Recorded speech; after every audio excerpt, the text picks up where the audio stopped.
Assalamu alaikum wa rahmatullahi wa barakatuh. To get your own very copy of Qasas Al-Nabiyīn Part 1, special edition which features extensive vocabulary, grammatical analysis, rhetorical elements, syntactical insights, Quranic linguistics, overview of verb patterns, diacritical mark reference tables, Hansware dictionary abbreviations, over 1000 word forms, then click in the link in the description below. Assalamu alaikum wa rahmatullahi wa barakatuh. Alhamdulillah, inshallah, today we'll be starting story number 12. Ila Makkah, the grammatical analysis, focusing on the Arab aspect. So inshallah, let's get started. Let's zoom through. Okay, so we'll zoom in and we'll take a couple of lines at a time. So we have the title here, which is Ila. So Ila is a preposition. It won't change. It'll still remain as Ila. So we can insert the mad there. So Ila.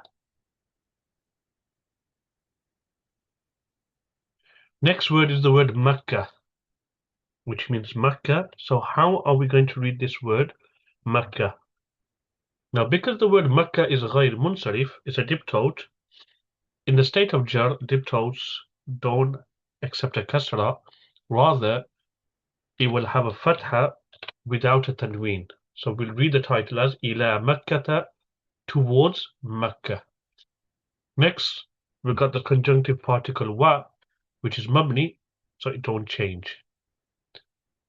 The verb next we have is ghadiba, so from sami'a yasma'u. So for verbs, we need to know our vocabulary, and that's why those who purchase the book will see that there's a vocabulary section which gives you a breakdown of where the verbs stem out from, which verb pattern. So ghadiba is from sami'a yasma'u. And past tense verbs, they are also considered to be mabni, so indeclinable. So this will be mabniyun ala al-fath, and it means became angry. So who became angry? The people. So qawm is the fa'il, and we know fa'il is marfu, so we're going to give it a dhamma.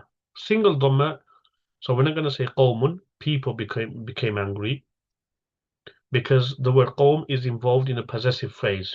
Ibrahim's people. So that's why mudhaf don't have tanween, so we're going to say qawmu. Next we have the word Ibrahim. Now how are we going to read the ending of this word Ibrahim? Now Ibrahim is mudhaf ilay, and mudhaf ilay is deemed to be in the state of jar, but Ibrahim is a ghayr munsarif word, just a bit like same thing as Makkah. So the word Ibrahim is ghayr munsarif, and it's in the state of jar because mudhaf ilay, so it's going to have fatha bila tanween. So we're going to say وَغَضِبَ قَوْمُ Ibrahim. Now we've already done wa again and ghadiba, so we can quickly go through that. Both are mabni, indeclinable.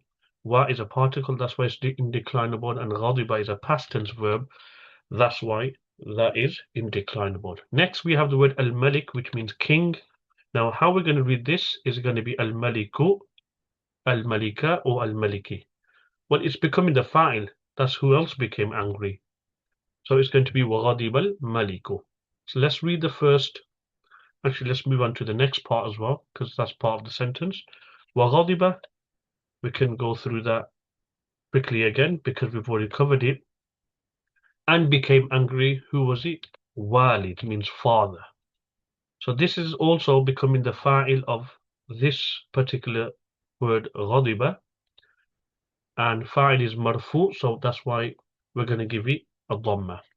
No tanween because it's involved in a possessive phrase, because we are saying Ibrahim's father. And again, Ibrahim is mudhaf ilay, and mudhaf ilay is known to be in the state of jar. But because this is a ghayr munsarif word, ghayr munsarif words, which are also known as mamnu'un min as-sarf, in the state of jar, they have fatha bila tanween. So walidu Ibrahima. So let's read through this. وَغَضِبَ قَوْمُ إِبْرَاهِيمَ وَغَضِبَ الْمَلِكُ وَغَضِبَ وَالِدُ Ibrahim. So Ibrahim's people became angry, and the king became angry, and Ibrahim's father became angry. Now moving on again, what means and? Particle mabniyun al-fath. Arada is a past tense verb from babi fa'al. Arada yuridu iradatan. So this is also going to be mabniyun al-fath, which means wanted or intended. So who intended? Ibrahim is the fa'il. So Ibrahim is going to have a dhamma. So Ibrahim wanted or intended. So Ibrahim is fa'il marfu with a single dhamma because it's غير munsarif. Our next word is an. So it's harfun nasibun. So it's a particle that puts the fi'l mudari in the state of nasb. But the word itself, an, is mabni because all particles are considered to be mabni. And what's he mabni with or upon? Sukun. Next we have the word yusafir, which is a verb. So safara yusafiru, but we are not going to say yusafiru because an is now governing this fi'l mudari, and we're going to say yusafira because an is from huruf nasiba, those particles that put the fi'l mudari in the state of nasb. Next we have is ila, which is a particle, so harful jar, and huruf jar or huruf jara, sorry, they are considered to be mabni. So this is going to be mabniyun ala sukun. When you say ila, it ends with a mad. And the noun that comes after a harful jar will be majroor. So that's why we're saying ila baladin. Okay, and akhar, how are we going to read this? Well, it means another city, another town. So akhar is acting as the sifa of balad, but we're not going to read it with a kasra, ila baladin akharin, because the word akhar is also غير munsarif. So if akhar is acting as the nat of balad, but it's غير munsarif, that means it's experienced in the state of jar because akhar is following the i'rab of balad, which is in the state of jar. But because akhar is a غير munsarif word, and we'll come to the reason why. So it's going to be fatha bila tanween, ila baladin akhara. Now what's the two causes of akhar being غير munsarif? Because for a word to be غير munsarif, either we have two causes found within that word or one which is equal to two. Well, within this particular word akhar, there are two causes. One is wasf, because it's a describing word. When you say another, it's offering a description. And another reason is it's actually on the scale of waznul fail. Okay, so if we, for example, you got words like akala ya'kulu. Okay, so when you bring the mutakallim, it's akulu. But you can even bring him from like fataha yaftahu, af'alu. It's on the pattern of af'alu. The mud is there because obviously that's how the word is read, but it can actually fall under the scale of a verb. So it's implied as to mean akharu, basically af'alu pattern. So wazn fa'il is another cause of a word being غير munsarif. So this is how we'll read this. وَأَرَادَ إِبْرَاهِيمُ أَن يُسَافِرَ إِلَى بَلَدٍ آخَرَ. And Ibrahim wanted to travel to another city, or Ibrahim intended. Okay, let's carry on. What means and? مبني على الفتح. يعبد عبد يعبد. But we're not going to say يعبد because there's atf taking place. Now this verb must be joined to something before because we've got the conjunctive particle wa. So easy way to know is, where can we spot the fi'l mudari before? Well, it's yusafira. So that means ya'buda is doing atf and is being conjoined onto yusafira, and ma'tuf follows the i'rab of ma'tuf alayh. Which word is ma'tuf? Ya'buda. Which word is ma'tuf alayh? Yusafira. And he'll follow the same i'rab. So wa ya'buda, and he worships. Fi is a particle which means in, so it's mabni ala sukun. The he is a pronoun in the state of jar, so it's mabniyun al-kasr. وَيَعْبُدَ فِيهِ اللَّهِ. And ismul jalala here is becoming the maf'ul bihi. So it's going to be Allah. And he intended to travel to another city and worship therein Allah. Again, wa is a particle, mabniyun al-fath. Da'a yad'u. But again, this fi'l mudhari must be doing atfan something before. Well, it's the same thing. What Ya'buda was doing atfan, which was yusafira. So this will be mansub as well. So we're going to say wayad uwa, and he invites. Who does he invite? The people. So the people here is becoming maf'ul bihi, because it's not saying the people invite to Allah, he invites the people. So an-nas is mansub because it's maf'ul bihi, that's why we're giving a fatha. To who? Allah. So ila again, harful jar mabni ala sukun, and then ismul jalala because it follows a preposition is going to be read ila Allahi. So let's read this. وأراد إبراهيم أن يسافر إلى بلد آخر ويعبد فيه الله ويدعو الناس إلى الله. And Ibrahim intended to travel to another city and worship therein Allah and invite people to Allah. So let's carry on. Okay. So next we have is wa, which means and. Kharaja means left, is past tense verb. So it's mabniyun al-fath. Who left? Ibrahim. So Ibrahim is the doer, the fa'il. So it's going to be marfu with a dhamma, but a single dhamma because Ibrahim is ghayr munsarif, and the two causes, one is alam and the other one being ujma. Min is a particle, harful jar, so it's mabni ala sukun. All particles are mabni. Balad is a noun that follows on from the preposition, so it's going to be baladi, and the he is a pronoun which is in the state of jar. Wa again is a particle which means and then we have this verb here, wadda'a, which is from bab taf'il, wadda'a yuwaddi'u tawdi'an, which means to bid farewell. So it's past tense verb. Past tense verbs are known to be mabni. And then he bid or he bade farewell to who? His father. So the word father here is mansub because it's maf'ul bihi. Maf'ul bihi. So let's read this. وَخَرَجَ إِبْرَاهِيمُ مِنْ بَلَدِهِ وَوَدَّعَ وَالِدَهُ. And Ibrahim left from his town or city and he bade farewell or bidded farewell to his father. Next we got wa, which means and. Qasada normally means to intend, but we will translate here as headed towards or proceeded to. So both are mabni, wa mabni al-fath, qasada past tense verb, mabni al-fath again. Who headed? Ibrahim. So qasada we won't translate here as, to intend. Qasada can also mean to proceed or to head towards. So qasada Ibrahim, Ibrahim headed. Where did Ibrahim head towards? Makkah. So Makkah is becoming the maf'ul bihi of qasada. It's غير munsarif, so that's why we're not going to say Makkatan, because the غير munsarif word don't have tanween. So وَقَصَدَ إِبْرَاهِيمُ مَكَّةَ, and Ibrahim headed to Makkah. What means and?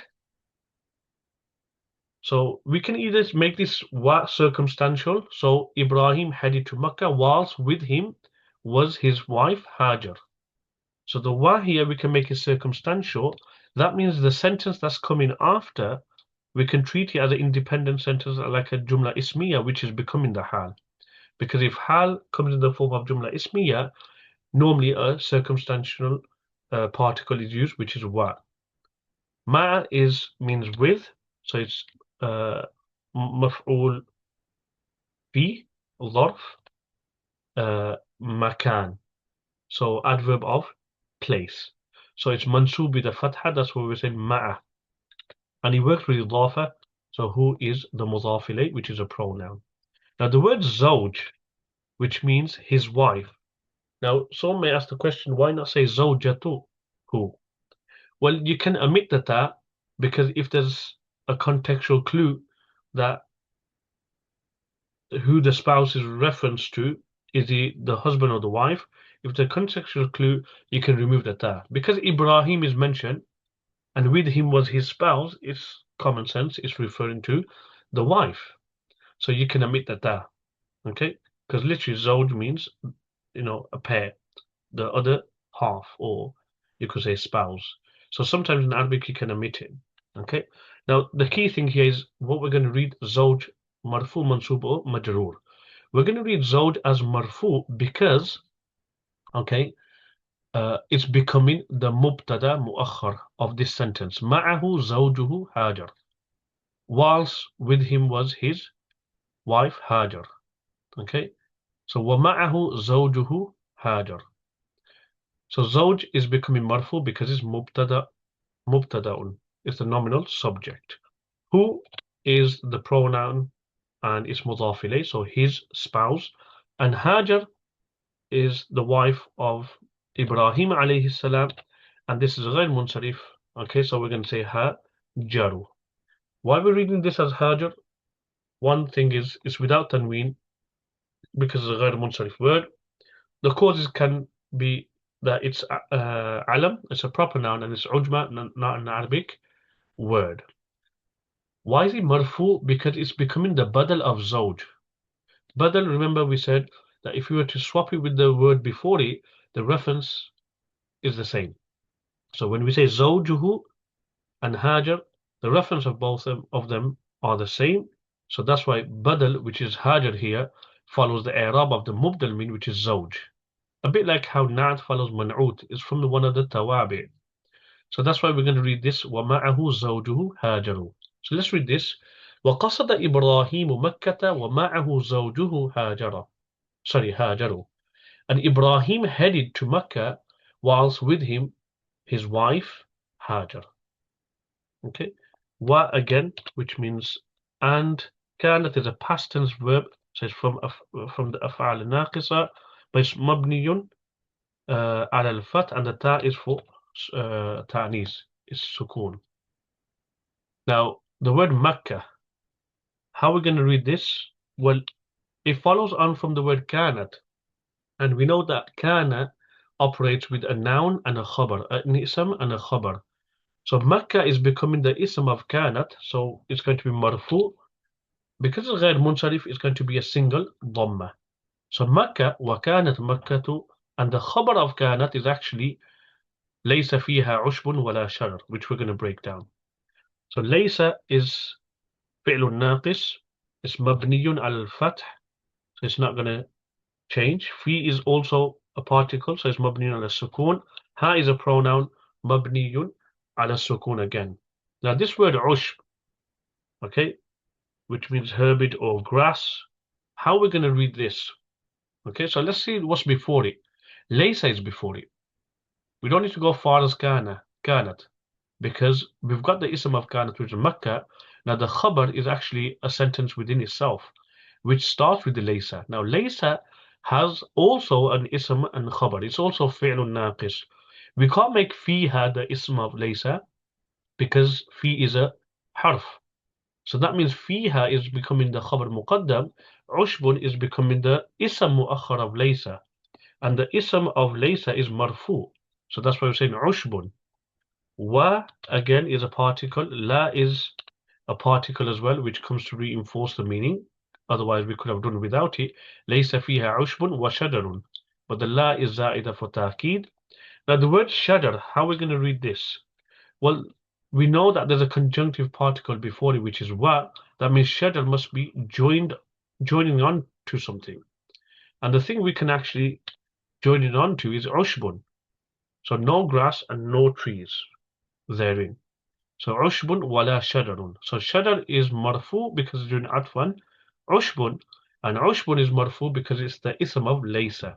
Because laysa governs, well, it's from the afal naqisa, it governs exactly like kanat in this case. So let's read this. وَكَانَتْ مَكَّةُ لَيْسَ فِيهَا عُشْبٌ وَلَا شَجَرٌ. And Makkah, there wasn't there any grass nor any trees. Okay, so the ism of kanat was Makkah, and the khabar has come in the form of sentence. Again, wa kanat, we can do the same thing again. Wa is a particle, kanat is a verb, so it's mabni al-fath, the ta is there for ta'nis, it's mabni al-sukun. Makkah again is the ism of kanat, it's going to be marfu with a single dhamma because it's ghayr munsarif. Laysa is fi'lun naqis, so mabni al-fath. He is a particle, mabni al-sukun. Ha is a pronoun, mabni ala sukun again. Unlike the previous sentence, bi'run is operating as the ism mu'akhar of laysa. So the ism of laysa is going to be marfu. The wa is a particle. La comes to reinforce the meaning because we could have done without it. And nahrun, we can read this as nahrun or naharun, both. Okay, we'll do with a fatha. And it's marfu because doing atfan bi'run, a bit like the previous sentence. So naharun is doing atfan bi'run, and it's marfu, is following the i'rab. Ma'tuf follows the i'rab of ma'tuf alayh. And why was bi'run marfu? Because the ism of laysa. Okay, so wakanat again, same thing we can apply. Both words are mabniun al-fath. The ta is for ta'nis, mabniun al-sukun. Makkah is operating as the ism of kanat, marfu with a single dhamma, غير منصرف. ليس is فعل ناقص مبني على الفتح. في is حرف الجر مبني على السكون. Ha is a pronoun. And حيوان, this is acting as the ism muakhar of laysa, and the ism of laysa is going to be marfu. Remember, we're reading حيوان, not حيوان, حيوان. Commonly read as with a sukun, but it's actually with a fatha. Now, wala, same thing. Wala basharun. The word bashar means human, and it's doing atf on the word hayawan because it's ma'tuf. And ma'tuf follows the i'rab of ma'tuf alayh, which was hayawanun. So let's read this. وَكَانَتْ مَكَّةُ لَيْسَ فِيهَا بِئْرٌ وَلَا نَهْرٌ. And Makkah, there wasn't there any well or any stream or river. وَكَانَتْ مَكَّةُ لَيْسَ فِيهَا حَيَوَانٌ وَلَا بَشَرٌ. And Makkah, there wasn't there any animals or humans, or you can translate it as no humans. Okay, so let's move on. Now we have wa means and. Wasala means to reach. Wasala yasilu. So mabniyun alas alal fat. Who reached? Ibrahim. Where did Ibrahim reach? He reached Makkah. So Ibrahim is the fa'il, so it's going to be marfu. So wasala Ibrahimu. He reached Makkah. So ila is with a alif maqsura.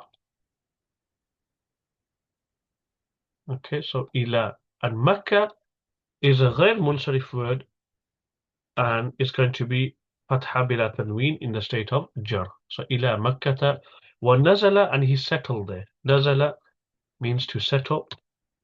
So nazala, past tense verb, mabniyun al-fath. Fi is a particle, mabni al-sukun, and ha is a pronoun which refers back to Makkah. So let's read this.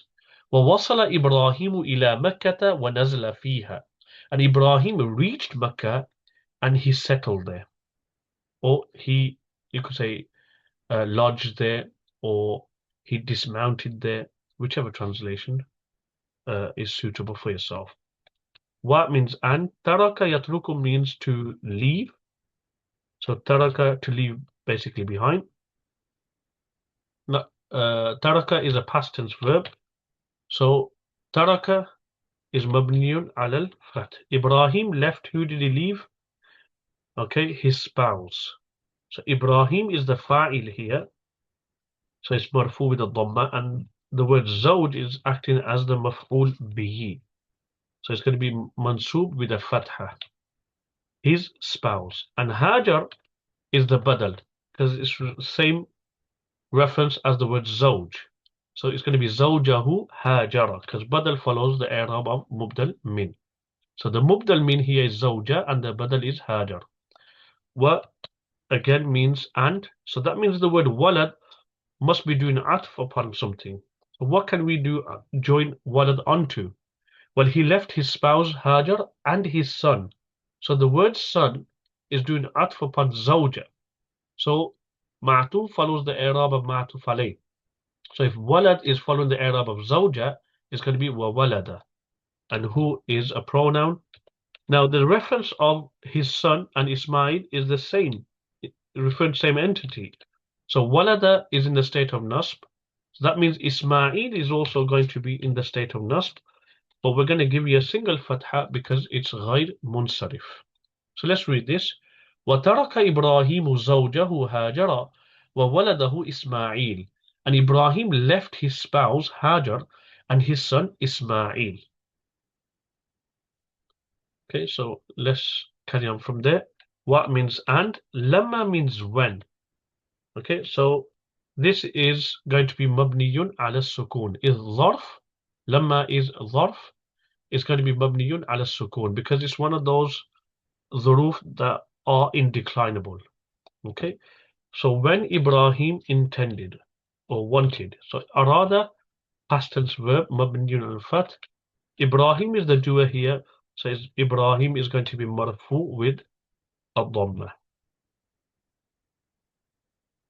So walamma arada Ibrahimu, an means that, mabniyun ala sukun, and if fa'il mudari comes after the word an, is going to be mansub, and in this particular case it's going to be mansub with a fatha, so an yadhhaba. So walamma arada Ibrahimu an yadhhaba, qalat is a past tense verb, mabniyun al fath, and the ta is a particle which is a sign of being feminine. So who said? His wife, zawj. So the word zawj is the fa'il, zawjuhu. And then Hajar is acting as the badal of zawj. So Hajar is going to follow the same i'rab of zawju. So it's going to be hajaru. No tanween because it is غير munsarif. So let's read this. وَلَمَّا أَرَادَ إِبْرَاهِيمُ أَن يَذْهَبَ قَالَتْ زَوْجُهُ هَاجَرُ. And when Ibrahim wanted to or intended to go, his wife Hajar said, and what did she say? Ila, which means where, which means to. So it's mabniyun ala sukun. Aina means where. Aina also is mabni. It's one of those adverbs of from the indeclinable ones. So not all the dhuruf are mabni, some. So we've already come across one, lamma, this is another one. But this is mabniyun al-fath. Ya is a particle, so it's mabniyun ala sukun. Sayyidi, okay, which normally translates as master, or in English, sir, another way of probably translating it. It's just a respectful way of calling someone senior or in status, etc. The ya is a pronoun, so mabni ala sukun. So ila aina ya sayyidi. Where to are my master? Okay, so meaning where you're heading to. Ila aina taqsidu ya sayyidi, or ila aina turid ya sayyidi. Where are you intending, to go, oh my master? So Hamza here is harful istifham, mabniyun ala sukun. Tatruk, from taraka yatruku. So are you going to leave? Atatruku. Fa'il mudari, there's nothing before it for it to be governed in the nasb or jazm state. So atatruku, the noon is noonul wiqaya, the ya is the maf'ul bihi. Are you going to leave me? Huna means here. Again, this is another zarf, makan, which is mabni. So mabniyun ala sukun. So huna is mabni ala sukun, zarf zaman. Atatrukuni huna. Are you going to leave me here? So she's carrying on. Hal is a particle used for questioning. Has. Amara means commanded. So past tense verb. Mabniyun ala al-fath. The kaf is a pronoun. But the kaf here is zamir mansub, because it's acting as the maf'ul bihi. Have you been commanded by who? Allah. So the word Allah is the fa'il. Hal amarakallahu. Has Allah commanded you of? B here we can translate as of. So B is harful jar, mabniyun ala al-kasr. And hadha means this. So the word hadha, it's also mabni. It's not going. It can experience a state, but we won't be able to see the state of jar. So experience the state of jar because of B. So hal amarakallahu bihada. Has Allah commanded you of this? And then Ibrahim, what's his response? So qala means said.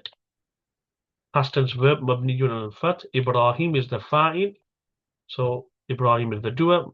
فاعل مرفوع بضمة واحدة. Why? Because it's غير منصرف. So Ibrahim said نعم. Now نعم is حرف الإيجاب. It's a particle used to respond. So نعم is مبني على السكون because it's a particle. So what did Ibrahim alayhi salam say? قال Ibrahim نعم, yes. In other words, نعم أمرني الله بهذا. Allah has commanded me of this. So what did his wife say? So قالت is مبني على الفتح. The ta is for ta'nis, مبني على السكون. Hajar is the fa'il, the doer, so it's going to be marfu with a single dhamma because it's غير منصرف. قالت هاجر. Hajar said. What did she say? Now this word is إذن. It's حرف ناصب. It's a particle that gives the fi'l mudari or puts the fi'l mudari in the state of nasb. However, it comes as a response to something mentioned earlier. So it translates as therefore. Therefore, idalla, and this next verb is from adaa yudi'u, which means to squander or to waste. So in other words, therefore Allah will not let us go to waste. Meaning He will not abandon us, He won't forsaken us. So idalla is adaa yudi'u, but it's mansub with the fatha because of the particle idhan. So an, lan, kay, idhan. These are particles that put the fi'l mudari in the state of nasb. So we're going to read this as idalla yudi'ana. And the na here is maf'ul bihi. It's a pronoun, dhamir, mansub, muttasil. It's attached to the verb. So it's going to be read idalla yudi'ana. Therefore, Allah will not waste us. So alhamdulillah, that's story number 12. So if we zoom out, okay, it's quite a bit there. Okay, so alhamdulillah, story number 12 explained through grammar, the Arab. There you go, we have it. Okay, so alhamdulillah. Now, we did say, obviously, if anybody wants to purchase the book, they will have the full the vocabulary also mentioned. So we got safara, yusafiru, musafaratan, to travel. Wadda'a yuwaddi'u tawdi'an, from bab taf'il, specifically al-mithal al-wawi. It's used with a direct object. Okay, qasada yaqsidu means to head. It can be used with a direct object. It can be used with ila. Zawj means partner. Okay, so all the vocabulary is given. So those who purchase the book will have access to the vocabulary, and everything that we have just mentioned, the whole Arab is also provided also in the book as well. So complete breakdown of every single word in terms of Arab and its grammatical analysis. And we mentioned before as well that we do in the book, there's also rhetorical points mentioned. There's also points of beneficial points mentioned, taken from various tafsir. So what we'll do is we'll talk about one of the points today. Let's choose the word probably Makkah. Okay, so here we got وَسُمِّيَتْ مَكَّةَ لِأَنَّهَا قَلِيلَةُ الْمَاءِ. Why is Makkah known as Makkah? Because it's scarcity of water. Because it was a land where there wasn't water initially. And the Arabs, there's a saying in Arabic, okay, Makkah al-fasilu dar'a ummihi, okay, which means that the young camel sucked his mother's udder and drained it. Okay, وأمكه, if I'm not wrong. Okay, so that'll be from Babi Fal. Okay, إذا امتص ما فيه من اللبن. When it sucks the udders of the mother and it drains it out, this is the word used, Makkah, and Amakkah. Okay, so due to the scarcity of water in Makkah at that time, that's why it's known as Makkah. And in Qamus, ما يدل على أنها سميت بذلك لأنها تمك الذنوب أي تمحوها وتزيلها. Another reason why Makkah is known as Makkah is because in Qamus there's an indication that it gives the meaning of wiping away. Okay, I mean it like sucks away the sins. So when people go there, they are forgiven. It erases and removes their what? Sins. And we also know that Makkah also was known as Bakka. Now, why was Makkah known as Bakka? فقد سميت بذلك لأنها تبوك أعناق الجبابرة أي تذلهم وتهلكهم. The reason why Bakka was named as Bakka, because Bakka has got the meaning of to break, to destroy. And why Makkah was known as Bakka? Because it destroyed the necks of tyrants. Anyone who tried to, destroy the Kaaba, etc., Allah subhanahu wa ta'ala dealt with them like the people of the elephants, Ashabul Fil. Meaning, he humbled those tyrants and he destroyed them. Okay? So that's another meaning that, is kind of significant to the word Bakka. Waqila min Bak. Okay, it's also said that it's actually from the bakafanha, bakaha. Okay, إذا زحمه سميت بذلك لازدحام الناس فيها. Another possibility is from bakafanha, bak, which means to be crowded. Okay, and the reason it gets the name of baka from the word bak is because of the gathering, okay, of people therein. And we know that there's a large gathering every single year that people gather and come to Makkah. So لِازْدِحَامِ النَّاسِ فِيهَا. Okay, and there's other names. Makkah is known as Makkah, Bakka, Al-Bayt Al-Atiq. Okay, the ancient house, Al-Bayt Al-Haram, the sacred house, Al-Balad Al-Amin, the secure city, Al-Ma'mun, the safe, secure one, and there's so many other names. So inshallah we'll keep it to that, and we'll inshallah be doing story number 13 in due time. For now, assalamu alaikum wa rahmatullahi wa barakatuh. Assalamu alaikum wa rahmatullahi wa barakatuh. To deepen your understanding of the Arabic language, explore our range of courses, including Balagha, Arabic Rhetoric, covering the 3 core disciplines of Arabic Rhetoric. The Arab course, which offers a comprehensive study of diacritical markings. And the Tarkib course, focusing on sentence structure and composition, along with many other enriching programs. To learn more, click the link in the description.